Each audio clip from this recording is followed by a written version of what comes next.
Movie शुरू होती है और हम चार दोस्तों को देखते हैं जो कि रेस्टोरेंट में बैठे होते हैं। इनके ग्रुप में 3 लड़के और 1 लड़की होती है। इनमें से एक लड़के का नाम माइक होता है। ये लोग आपस में बात कर रहे होते हैं कि हैलोवीन आने वाला है, क्यों ना हम लोगों को तंग करें।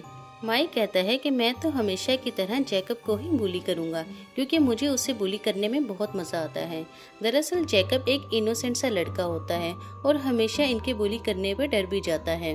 मगर इनकी फीमेल फ्रेंड को कहती है कि तुम्हें दूसरों को तंग नहीं करना चाहिए, ये कोई अच्छी आदत नहीं। भला जैकब का क्या कसूर है कि तुम उसे हर साल बुली करते हो। इस पे माइक कहता है कि तुम्हारे सवाल में ही तुम्हारा जवाब है।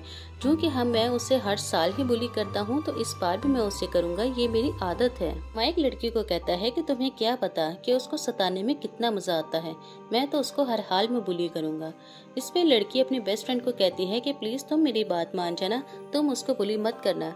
मगर माइक के इस तरह जवाब देने पे वो गुस्से से उठ के वहाँ से चली जाती है। माइक और उसका दोस्त खाना खा चुके होते हैं, लिहाजा वो मैनेजर को बिल पे करने जाते हैं। मैनेजर उनसे पूछता है कि हैलोवीन आने वाला है, तुम लोगों का क्या प्लान है।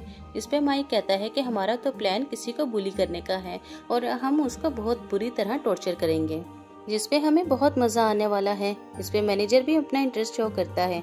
वो कहता है कि मैं भी तुम लोगों के साथ जाना पसंद करूंगा, क्या तुम लोग मुझे लेके जाओगे। वो मैनेजर कहता है कि मैं भी देखना चाहता हूँ कि तुम लोग कैसे उसको टॉर्चर करते हो। इस पे माइक कहता है कि नहीं, ये सिर्फ मेरे दोस्तों का प्लान है जो मैं उन्हीं के साथ करूंगा। इस पे मैनेजर बहुत ज्यादा रिक्वेस्ट करता है कि मुझे भी साथ ले जाओ। उसके रिक्वेस्ट करने पे माइक मान जाता है कि ठीक है, तुम भी हमारे साथ चल लो। अब हम ये भी जान लेते हैं कि जैकब है कौन। जैकब एक मेंटली इल लड़का है जो पूरी तरह से स्टेबल नहीं है। उसको कैंडीज खाना बहुत ज्यादा पसंद है, खासकर कॉर्न कैंडीज। जैकब इन कैंडीज को पंपकिन बास्केट में लिए फिरता था। अब वो एक जगह पहुंचता है जहां वो काम करता है। दरअसल जैकब यहाँ पे वर्कर था और काम के लिए यहाँ पे आया हुआ था। वहाँ का मैनेजर इसको कहता है कि तुमने पूरी तैयारी कर ली है ना, हमें यहाँ से किसी की भी कोई बात नहीं सुनी, हमें अपना काम पूरी लगन से पूरी ईमानदारी से करना है, तो ध्यान रहे कि हमारी इंसल्ट ना हो किसी भी वजह से। अब वहाँ का ओनर जैकब को कहता है कि शो शुरू होने ही वाला है, जाओ जाके देख लो कि सब तैयारियां मुकम्मल है ना। और इतने में जैकब बाहर जाता है, मगर देखता है कि माइक और उसके दोस्त आए हुए हैं जो उसको टॉर्चर कर रहे होते हैं। मगर जैकब ये सब बर्दाश्त करके थक चुका था। अब वो भी माइक को जोर से धक्का देता है। जैकब के धक्का देने पे माइक को बहुत ज्यादा गुस्सा आ जाता है।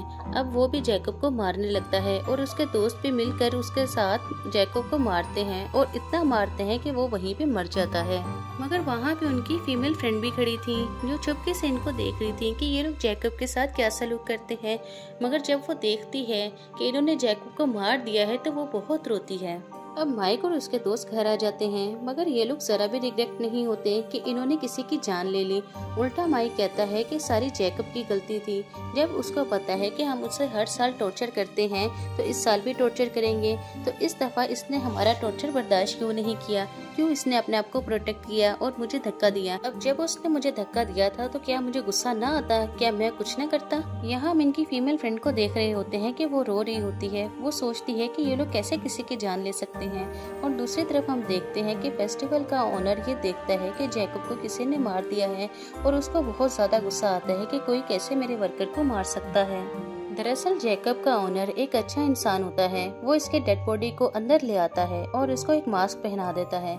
अब वो सोचता है कि मैं एक रिचुअल करूं, लिहाजा वो उसको मास्क पहना देता है और एक रिचुअल की तैयारी भी करता है। उस रिचुअल में ऐसा होता है कि किसी की सोल उसके अंदर आ जाएगी। किसी की सोल को अंदर डालने का मतलब ये था कि वो दोबारा से जिंदा हो जाएगा और जिंदा होकर वो उन लोगों से बदला लेगा जिन लोगों ने इसको मारा था। अब इनकी फीमेल फ्रेंड एक शेरिफ के पास जाती है और उसको जाके बताती है कि कैसे इसके दोस्तों ने एक लड़के को मार दिया। वो शेरिफ कहता है कि मैंने तुम्हारी रिपोर्ट लिख ली है, मगर मुझे किसी और ने रिपोर्ट नहीं लिखवाई, लिहाजा मैं किसी और का भी इंतजार करूंगा। जब वो लड़की उन लड़कों का नाम ले रही होती है उस शेरिफ के सामने, तो शेरिफ को पता चलता है कि उनमें एक मेरा बेटा भी था और वो था माइक। और उसको बिल्कुल यकीन नहीं आता कि टाउन के शेरिफ का लड़का भी ये काम कर सकता है। अब वो शेरिफ फेस्टिवल के ओनर के पास जाता है और वो कहता है कि वो लड़का जैकब जो मर गया था उसके साथ क्या हुआ। मगर वो ऑनर कहता है कि वो मरा नहीं था, वो जिंदा है, बस उसको कुछ चोटें आई थी। सबको ऐसा लगा जैसे वो मर गया हो, लेकिन वो जिंदा है। ऑनर के इस बयान के बाद हम उसको मरा हुआ कंसीडर तो नहीं कर सकते। इसके बाद शेरिफ जैकब के घर जाता है और जाके बेल देता है, मगर कोई भी दरवाजा नहीं खोलता, लिहाजा वो अपनी गाड़ी में वापस आ जाता है। अब उस लड़की से मिलने एक लड़का आता है जो उसका दोस्त होता है। वो कहता है कि जैकब जिंदा है, मरा नहीं, शेरिफ ने इन्वेस्टिगेशन की है। और ये सुन के वो लड़की सुख का सांस लेती है और कहती है शुक्र है वो जिंदा तो है। अब दूसरी तरफ वो मैनेजर जिसने इनके साथ मिलकर उसका कत्ल किया था, वो इनको आके बताता है कि मेरी हैलोवीन पहली बार बहुत अच्छी गुजरी, मैंने तो बहुत ज्यादा एंजॉय किया इस दफा। अब मैनेजर बाथरूम जाता है। बाथरूम में वही पंपकिन बास्केट पड़ी थी जिसमें कुछ कैंडीज थी। मैनेजर उनमें से एक कैंडी को उठा के खा लेता है और साथ ही जैकब भी आ जाता है। जैकब उस मैनेजर को उठाकर उसके पेट में जोर जोर से चाकू मारता है और इस तरह वो अपने फर्स्ट मर्डर से बदला भी ले लेता है। अब उसी जगह इन्वेस्टिगेशन करने वही शेरिफ भी पहुंच जाता है और वो देखता है कि हर जगह कैंडीज बिखरी हुई हैं और उसको ये भी पता चलता है कि उस रात टॉर्चर करने वालों में वो मैनेजर भी शामिल था। अब उसको कुछ शक होता है कि हो न हो इस सब के पीछे जैकब का ही हाथ है। शेरिफ को पक्का यकीन हो गया था कि इस मर्डर के पीछे जैकब का ही हाथ है। अब शेरिफ लड़की से मिलता है और उसके साथ उसका बेस्ट फ्रेंड भी होता है। वो बताता है कि मैनेजर के साथ क्या हुआ है। शेरिफ इन दोनों को बताता है कि इस मर्डर के पीछे जैकब का हाथ है। अब ये दोनों माइक के पास जाते हैं और माइक को जाके सब बताते हैं, मगर माइक कहता है कि ऐसा इम्पॉसिबल है, जैकब में तो इतनी हिम्मत है ही नहीं कि वो किसी को मार सके। माइक कहता है मला जैकब में इतनी हिम्मत कहाँ से आई, अगर उसमें इतनी ही हिम्मत होती तो वो अपनी जान बचाता, ना कि किसी की जान लेता। माइक कहता है कि उस मैनेजर की जान लाजमी उसके किसी दुश्मन ने ली होगी, ना कि जैकब ने, लिहाजा तुम लोग परेशान मत हो। अब माइक के समझाने पे बाकी सबको भी यही लगता है कि जैकब में इतनी हिम्मत तो नहीं थी कि वो किसी का मर्डर कर सके, लिहाजा सब लोग अपने घर चले जाते हैं। मगर सबके जाने के बाद उसको अजीब अजीब सी आवाजें आना शुरू हो जाती हैं, लिहाजा वो उठ के चेक करता है कि बाहर क्या है। तभी उसको सामने पंपकिन बास्केट नजर आती है और वो सोचता है कि ये बास्केट यहाँ पे कौन लाया, लिहाजा वो उसको चेक करने के लिए जाता है। तभी सामने से जैकब आ जाता है और जैकब उस पर फौरन से अटैक कर देता है और उसके स्पाइनल कॉर्ड यानी रीढ़ की हड्डी को ही बाहर निकाल देता है और उसकी वहीं पे डेथ हो जाती है। शेरिफ अब दोबारा से इन्वेस्टिगेशन करने के लिए उसी ओनर के पास आता है। वो पूछता है कि जैकब कहाँ है और वहाँ का ओनर जवाब देता है कि मैंने आपको बताया तो था कि जैकब जख्मी है और वो मेरे घर पे आराम कर रहा है। इतने में एक पुलिस ऑफिसर वहाँ पर आता है और वो शेरिफ को बताता है कि माइक के एक और दोस्त की डेथ हो चुकी है। शेरिफ को पूरा यकीन हो चुका है कि इन सब के पीछे जैकब का ही हाथ है, क्योंकि वहाँ पे भी उसको कॉर्न कैंडीज मिलती हैं। वो इन्वेस्टिगेशन करने के लिए जैकब के घर जाता है, मगर वहाँ पे उसको जैकब नहीं मिलता। पर शेरिफ फिर भी जैकब के घर के अंदर चला जाता है। वो उसके बेडरूम में जाता है और वो देखता है कि उसके बेड के नीचे किसी की लाश पड़ी हुई है और वो जैकब की मदर की होती है, मगर उस लाश का बाकी के कत्लों से कोई लेना देना नहीं होता। शेरिफ सोचता है कि मैं खुद ही जैकब का पता करूंगा, लिहाजा वो जैकब का पता करने के लिए बाहर निकल जाता है और अपने बेटे माइक को कॉल करता है कि तुम हरगिज बाहर मत निकलना, बाहर तुम्हारी जान के लिए बहुत ज्यादा खतरा है। अब टाउन का शेरिफ सबको मना कर देता है कि शहर में जो भी फंक्शन, जो भी कार्निवल, जो भी इवेंट्स हो रहे हैं सबको रोक दिया जाए। और सब लोग शेरिफ पे बहुत गुस्सा होते हैं कि ये शेरिफ ऐसा क्यों कर रहा है। और उस फेस्टिवल का ओनर भी शेरिफ पे बहुत गुस्सा होता है।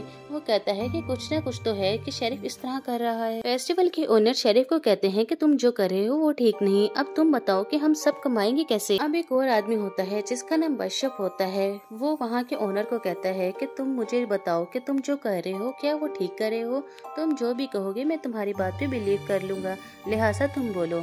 और वहाँ का ओनर कहता है कि जी हाँ मैं बिल्कुल ठीक कर रहा हूँ, मैं कुछ भी गलत नहीं कर रहा। अब वहाँ का ओनर बशप को बताता है कि हम जैसे छोटे लोग हमेशा बड़े लोगों के आगे टॉर्चर होते आए हैं। अब जैकब जो छोटा आदमी था और माइक बड़ा आदमी था जो उसको टॉर्चर करने आया था। वो ओनर बताता है कि बड़े लोगों की तो आदत होती है छोटे लोगों को तंग करना, परेशान करना। असल में जैकब को माइक और उसके दोस्तों ने ही मारा है। वहाँ का ओनर कहता है कि मैंने ही जैकब को दोबारा से जिंदा किया ताकि वो दूसरों से अपना बदला ले सकें।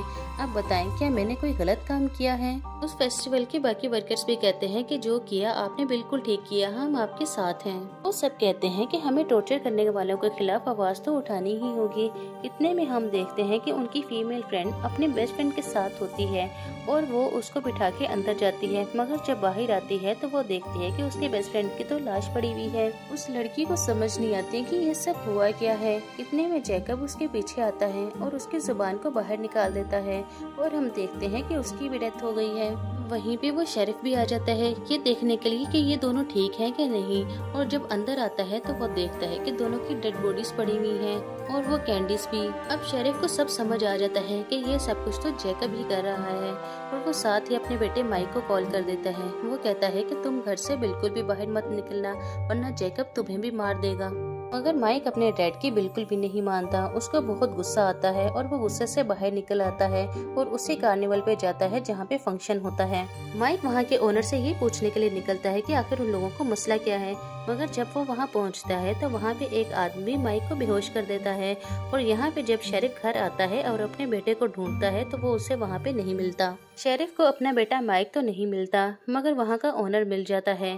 शेरिफ उस पे गन करके कहता है कि बताओ मेरा बेटा कहाँ पर है। मगर पीछे से बाइशप आके शेरिफ को बेहोश कर देता है।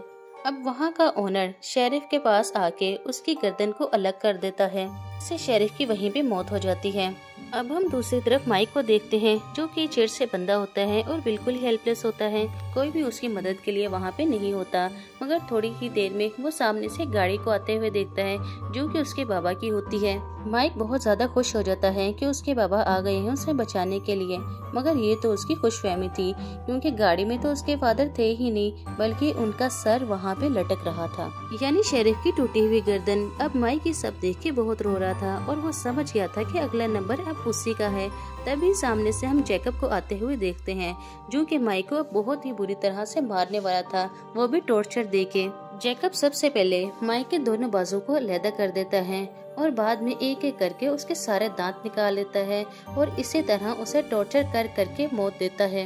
अब हम दूसरे सीन में उसी ओनर को देखते हैं जो किसी दूसरे शहर में अपना फंक्शन कर रहा होता है और वो एक लड़की को एक हार भी देता है जो उसी लड़के के दांतों से बना हुआ था। और वो उस लड़की को सारी कहानी सुनाता है कि कैसे जैकब को मारा गया और कैसे जैकब दोबारा जिंदा हुआ अपना बदला लेने के लिए। मगर वो लड़की कहती है कि मैं इन सब कहानियों पे नहीं मानती। मगर तभी वो आदमी कहता है कि नहीं ऐसा ही हुआ था। जो भी कोई किसी की बिना वजह जान लेता है तो वो अपना बदला लेने के लिए जरूर आता है। और इसी तरह इस कहानी का भी एंड हो जाता है।